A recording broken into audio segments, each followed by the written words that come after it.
I'm here today with Kim Hammond. And Kim, it's fantastic to have you here, and happy birthday as well. Thanks, Thanks for Tim. joining us on your birthday. No problem.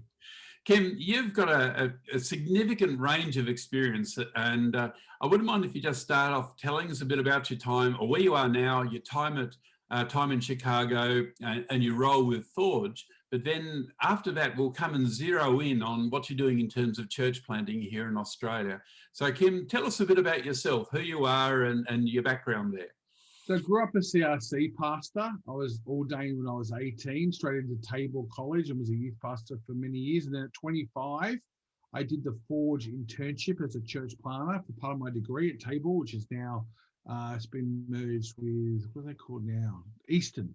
So I'm an old Table graduate. I planted a church in my 20s, and I did the Forge residency under Alan Hirsch. So it was a great training for me to think about church reaching different people. And I did that for a decade. And then at 35, I followed Alan Hirsch over to Chicago. He was in LA, and I got an opportunity, and my visa sponsored by Dave Ferguson and his church called Community Christian Church. And I took my kids, they were 5, 7, and 9. My wife and I, we sold up everything except our house. We rented it, and we moved to Chicago. And it was a life-changing experience. I went there to do 2 roles. One, to help Community Christian Church mobilize their everyday people to mission. And this is what typical Americans, they gave me an unbelievable job title.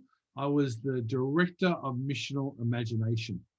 Fantastic. What a great job title, hey? It was amazing. So here I was. You can sit there dreaming about it and not doing anything. I know. Aussies always tease me.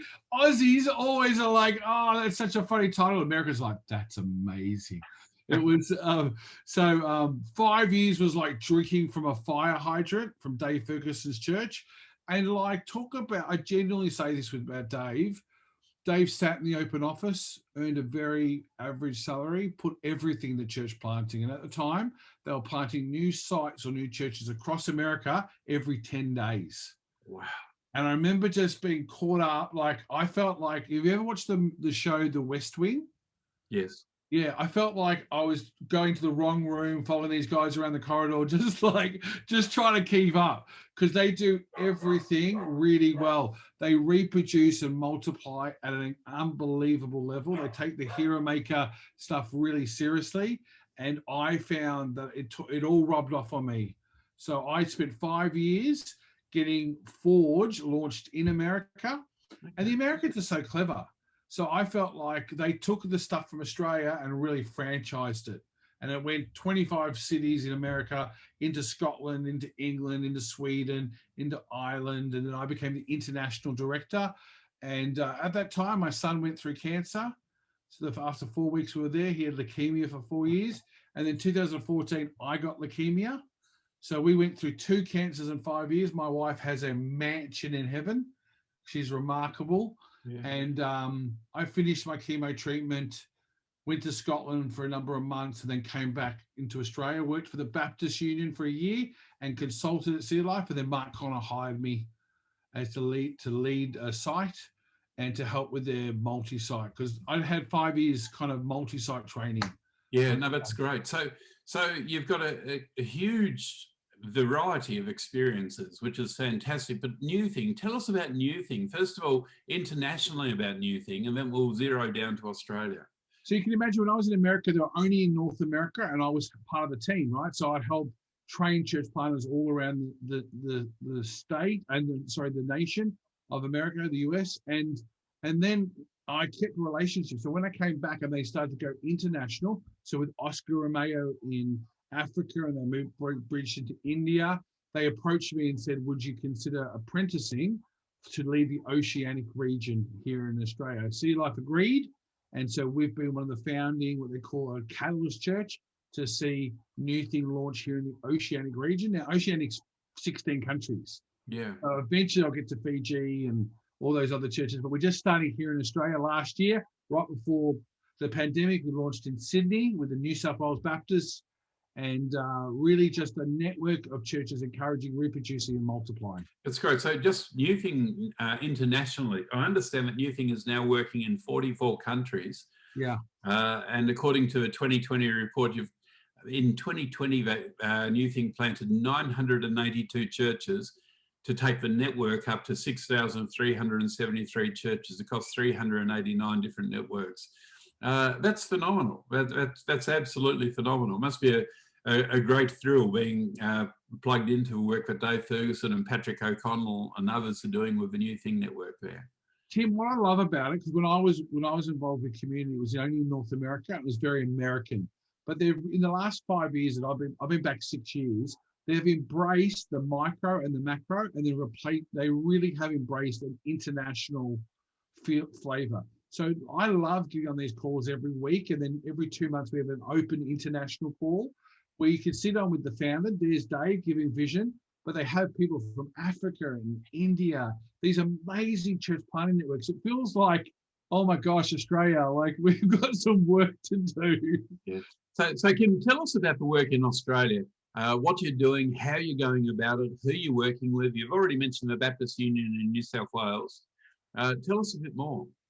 So, when they said to me, would I last year take on the leadership of Oceanic, I thought I could go two ways. I could go and get all the most famous pastors that I know and connect with, and great guys and girls.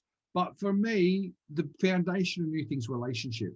So I went to Luke Williams, my friend in Victoria. He's planted a Baptist church just down the road, one of my best friends, and I got him to lead Victoria. And we just started to dream what it meant to launch reproducing networks in Victoria. Then I flew to Sydney. Ken came out a few years ago. So Ken, me and Luke just started spending time together and building trust and relationship as a network. So Ken has been leading New South Wales. And then the New South Wales movement, the Baptist Union, decided to plug New Thing as their organising system for their network. So they have 9 networks, about 300 churches.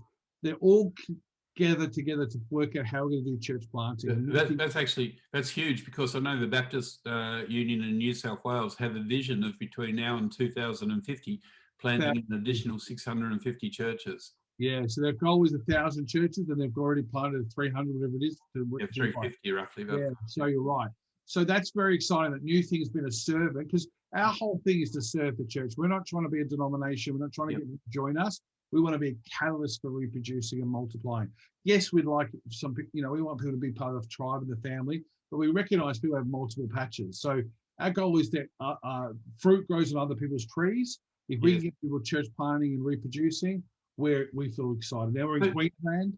Yeah, and you also have New Thing in Queensland as well, represented there. AJ Hines is leading that movement in New South Wales. So he's a Church of Christ guy. So we're Church of Christ, Baptist, Pentecostal. We'll work with anyone around the gospel. Yeah, no, that's great. Our thing is not about doctrine. It's about multiplying and reproducing. So tell us about the program or the training. How do you actually go about it? So we talk about residencies. That's our core thing. We want churches to take on a church planting residency and reproduce. So we want every church in New Thing to take on. Now the goal, they would say, would to take one resident a year. But that's our plan, to keep teaching residency, share resources, work out how we can be on mission together and be friends on mission, and relationships are a key. And we keep reproducing at every level. So they talk about level 1 to level 5. How do we keep offering reproduce? We reproduce pastors or leaders. We reproduce churches and church planters. We reproduce movements and networks. And that's what New Thing is committed to. Yeah, no, that's great. So do you have, does New Thing have a toolkit of resources, for example? So if you go to newthing.org and you can click on the Oceanic, we can start a conversation with you. And depending on if you just want to reproduce at your church level, we could help you with Hero Maker, Bless. If you want to reproduce at a church level or network level, we do the Exponential book. Yes. Each of them is based on a resource that Community Christian Church and New Thing has developed. And obviously there's lots of more toolkits that are international now. Yeah, no, that's fantastic. Do you have any particular form of assessment that you use? Yeah, so they're obviously in America, North America, they use the Stadia stuff. I think your stuff's amazing. I'm not just saying that because you're a friend and because I deeply love and respect you, but A2A has amazing stuff. And I think this is what they're trying to say. Every region needs to contextualize for their region. So, New Thing's not trying to import a North American vision. They've got some great stuff. I think Dave Ferguson has developed Bless and Hero Maker Exponential book, great resources. But I think also the local context. I think A2A is a great example. I think we have some local stuff. I think the Baptists developing some good stuff in New South Wales. City to City, good friends of mine. Again, we sponsored new thing to get started. So I think there's lots of cross-pollination. Absolutely. There are lots of tools about, which is fantastic. So Kim, tell us about your vision, your own personal vision, your vision for this country. Can you share some thoughts there? Yeah, no, thanks, Tim. I mean, firstly, I'm a local church guy. So for me, being here at City Life, that is making a really big transition into church planting of both macro and micro. Traditionally, large mega church, 53 years old, pretty well known. But over the last couple of years has really lent into what would it mean to reimagine church planting at a micro level. So we're pilot year. I'm hiring some new staff part-time, and we're piloting 6 micro churches that will set the architecture to plant hundreds of these. That's my goal. My goal is the next 5 years that we will plant hundreds of micro churches across the nation, and City Life is totally on board, and still producing what I would call rhinos, which is micro churches are rabbits. We're still going to do the rhino. We're still going to produce the large, all ministries, youth to seniors, but they're slow. They take more money, more staffing. We'll still plant those. So we were going to plant 3 new ones. That's at City Life.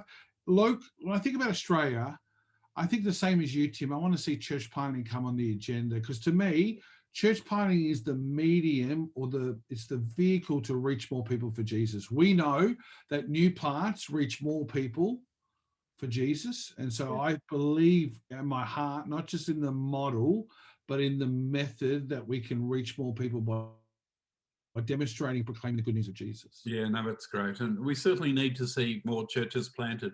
The NCLS statistics in the 20 years to 2011, the number of Protestant churches in Australia fell by 1,000 churches.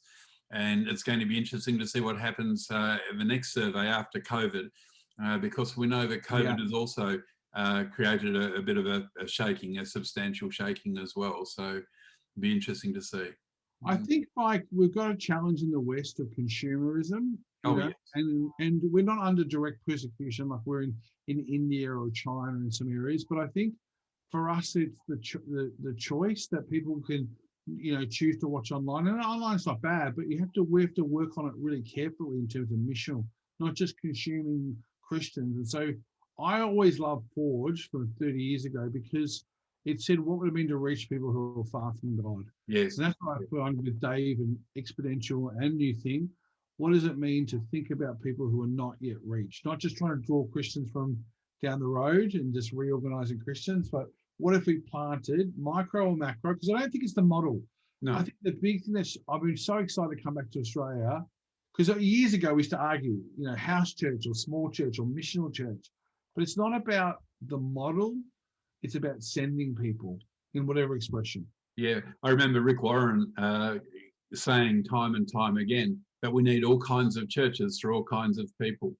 And I totally believe in that, totally believe that's the case. And different contexts and different personalities of church planters are going to require different models, different expressions of church. And I think one of the things to me that I find really exciting at the moment is that with the disruption that we've had since COVID, and as a result of COVID, whilst it's brought a lot of hardship and continues to do so, it's also breaking the reliance on the old models, and it gives us a chance to actually look back and say, is this really working? And is it really going to work in the brave new world that we're going into in the future?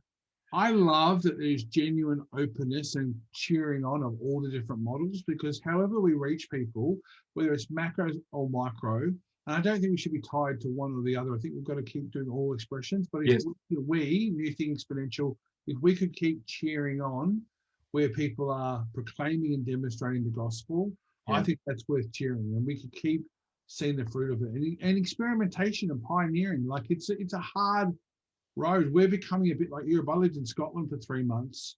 It's a tough ground, Europe. And I often say to Americans, right, we came from a DeLorean, we're your future. Europe's our future. And so how do we continue to see church planting get on the agenda, which I love about you, Tim? You're doing a great job. Oh, thanks, Kim. I think we're in one of those Peter moments at the moment. You know, Peter, when he walked on water. The fact is that church planters around our nation and beyond have the chance to get out of the boat and to walk on water. You know, some of them are going to sink, quite frankly. But we all need to get out of the boat one way or the other and just see what Jesus is going to do. Yeah, I agree. We're about to wrap up here, but do you have any final comments? Is there anything final that you'd love to say? I just say, like, I think you're right. Like, people need to take that step of faith. The traditional model of the priest doing all things, but really the equipping of the saints. I think if we can encourage you, you've got a passion in business or in vocation or being bivocational or co-vocational. Brad Briscoe's got some great resources on this. You know, a fireman in San Francisco, part of the church 400, still being a fireman. So it isn't about becoming full-time, but that could be the calling. But I think whatever the expression is, new things, potential, we want to cheer you on. We want to equip you the best we can. And I just continue to look for God at work and join him, because God is at work in our nation. And I think there's great sense of unity, and there's a real moment, like you say, in the church right now. Oh, that's fantastic. So, Kim, happy birthday again, and thanks for joining us today. And I should have mentioned also that you're on the board of Exponential Australia, and it's absolutely great serving here with you. So our joint hope is certainly to see church multiplication just absolutely accelerated across our country, with many, many people who don't know Jesus being reached, with a whole range of new kinds of churches spread across all the different tribes in our nation. So again, thanks for joining us, and bless you, mate. Thanks, Tim. Really appreciate it.